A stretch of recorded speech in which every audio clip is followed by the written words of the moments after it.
अभी बात हो रही थी खानकाई निज़ाम के हवाले से, तो बेसिकली अगर आप हिस्ट्री में अगर थोड़ा सा जाएं तो 1000 साल पहले या इससे आगे पीछे सब कॉन्टिनेंट में इस्लाम का कोई रूज या इस्लाम का नाम नहीं था।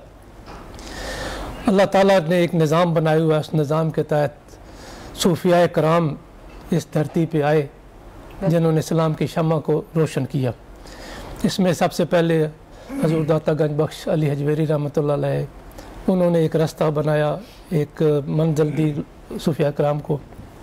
उसके बाद चिश्ती सिलसिला के एक अजीम शान बुज़ुर्ग हज़रत ख्वाजा मोइनुद्दीन हसन रहमतुल्लाह अलैह, वो भी 8 सदियाँ पहले यहाँ पे तशरीफ़ लाए और इस्लाम की शम्मा को रोशन किया।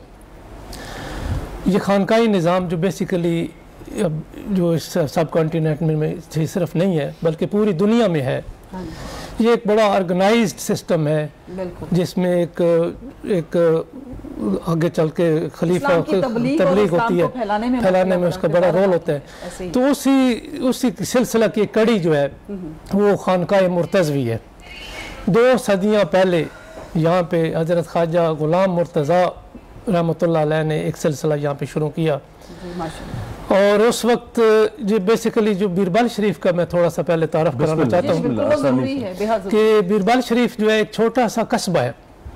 अगर इसको एडमिनिस्ट्रेटिव पॉइंट ऑफ व्यू से देखें तो ये एक यूनियन काउंसिल लेवल का भी कस्बा नहीं है, छोटा सा देहात है, छोटा सा देहात है जो दरियाए जेहलम के किनारे पे वाक़ है, ज़िला सरगोदा की तहसील शाहपुर में। और उसकी जो लोकेशन बनती है, पहले से पहले मोटरवे बनने से पहले या सड़कें बनने से पहले कोई ऐसा निज़ाम नहीं था, लेकिन अब इसकी लोकेशन ऐसे आसान हो गया कि अगर आप मोटरवे से रावलपिंडी की तरफ जाएं तो भेरा सर्विस स्टेशन इंटरचेंज से आप जब आप उतरते हैं तो मगरब की तरफ भेरा शाहपुर रोड पे आप जो है ना आ जाते हैं। रास्ते में एक बड़ा कस्बा झावरियाँ भी आ जाता है, 34 किलोमीटर भेरा से 34 किलोमीटर है। और झावरियाँ से फिर आगे थोड़ा सा आगे जाते हैं तो 3 किलोमीटर बाद फिर एक छोटी सी सड़क निकलती है और फिर 3 किलोमीटर सफ़र करने के बाद आप एक छोटे से देहात में जाते हैं जिसका नाम बीरबल शरीफ है।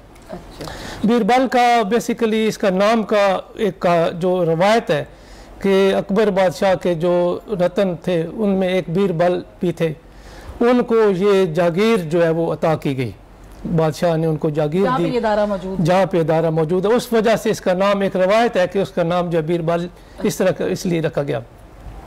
तो वहाँ पे हज़रत ख्वाजा गुलाम मुर्तज़ा रहमतुल्लाह अलैह ने तकरीबन 2.25 सदियाँ पहले वहाँ पे एक तालीम का सिलसिला शुरू किया।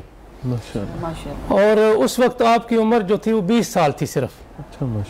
20 साल में जब आपने लिल्ला शरीफ, एक और टाउन है दरिया जेहलम के दूसरी तरफ जहाँ पे खानकाह है हज़रत ख्वाजा गुलाम नबी लिल्लाही रहमतुल्लाह अलैह की, वो आपके उस्ताद थे, उनसे आपने तालीम हासिल की। रूहानी फैज़ आपने कसूर शरीफ से हासिल किया, हज़रत ख्वाजा गुलाम मोइनुद्दीन कसूरी दाइमुल हज़ूरी रहमतुल्लाह अलैह से, उनसे रूहानी फैज़ लिया। और दीन की तालीम हज़रत ख्वाजा गुलाम नबी लिल्लाही रहमतुल्लाह अलैह से ली। वहाँ पे बड़ी दिलचस्प बात यह है कि जब आपने ये सिलसिला शुरू किया तो आपके पास कोई बहुत ज़्यादा रिसोर्सेज नहीं थे, बिल्कुल सही। लेकिन जैसे कि अभी प्रोफेसर साहब ने बात की कि नीयत होनी चाहिए, नीयत अच्छी हो तो अल्लाह ताला की मदद शामिल हाल हो जाती है। तो अल्लाह ताला की मदद ऐसे शामिल हाल हुई कि सब कॉन्टिनेंट से लोग वहाँ पढ़ने के लिए आते थे, पूरे सब कॉन्टिनेंट से, सरहंद से आते थे, दिल्ली से आते थे, लाहौर से पढ़ते थे, गुजरात से पढ़ते थे। अब यहाँ पे बड़ी दिलचस्प बात यह है कि वहाँ पे एक छोटा सा टाउन है, उस वक्त कम्युनिकेशन के रिसोर्सेज नहीं है, कोई टीवी चैनल नहीं है, टेलीफोन नहीं है, कोई अखबार नहीं है, लेकिन कैसे ये खुशबू फैली कि पूरे सब कॉन्टिनेंट में फैल गई। और एजुकेशन का जो मयार था वो ऐसा था कि एक वक्त में तकरीबन 80 से 90 स्टूडेंट वहाँ पे जो रहते थे, वहाँ पे पूरे बड़े सगीर से वहाँ पे आके बोर्डिंग हाउस था।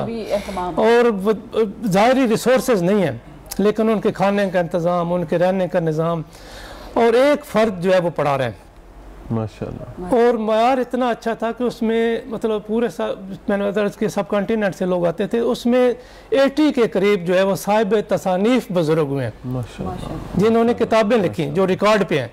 इसके अलावा और बहुत से भी होंगे। तो ये तकरीबन सिलसिला जो है 50 साल तक जारी रहा। ठीक है। اور آپ خود جو حضرت غلام مرتضیٰ بیربلوی رحمۃ اللہ علیہ تھے، جنید وقت کے نام سے مشہور تھے، آپ کی بہت سی تصانیف جو ہیں وہ آن دا ریکارڈ ہے۔ اچھا، ابتدائی طور پر تو ادارہ جو ہے، ادارہ معین الاسلام، یہ مذہبی تعلیم، دین اسلام کی ترویج کے حوالے سے کام کرتا رہا۔ اس کے بعد اب ماشاءاللہ جدید علوم کے ساتھ بھی آراستہ اسٹوڈنٹس کو کیا جاتا ہے، تاکہ جو بچہ وہاں سے گریجویٹ ہو کر نکلتا ہے وہ کہیں ایسا نہ ہو کہ وہ دنیاوی معاملات میں پیچھے رہ جائے یا دینی معاملات کو آج کے جدید دور کے تقاضوں کے مطابق سمجھ نہ پائے۔ اس کے حوالے سے بھی خصوصی اہتمام کیا جاتا ہے۔ میں وہی عرض کر رہا تھا کہ یہ سلسلہ 50 سال تک جاری رہا، اس کے بعد پھر اس میں کوئی پروگریس اتنی اچھی نہ ہوئی۔ سلسلہ روحانی سلسلہ رہا، لیکن تعلیم کا سلسلہ بہت ہائی لیول پہ نہ ہو سکا۔ جدید دور کی تعلیم آپ کی جو خاندان میں سے پروفیسر محبوب حسین صاحب، ماشاءاللہ، جو کہ جنہوں نے ایم اے اسلامیات، ایم اے عربی اور پھر مدینہ یونیورسٹی، ریاض یونیورسٹی سے تعلیم حاصل کی، باولپور یونیورسٹی سے پڑھے، وہ وہاں پہ لیکچرر، وہاں پہ گورنمنٹ میں لیکچرر سلیکٹ ہوئے، اور آپ کی اپائنٹمنٹ بھی اس کے ساتھ ہی جو ایک شہر ہے شاہپور میں ہوئی۔ وہاں پہ آپ کالج میں پڑھاتے تھے، پھر آپ نے اس سلسلے کو ریوائیو کیا ماشاءاللہ، اور ریوائیو کر کے اس کا نام ادارہ معین الاسلام رکھا۔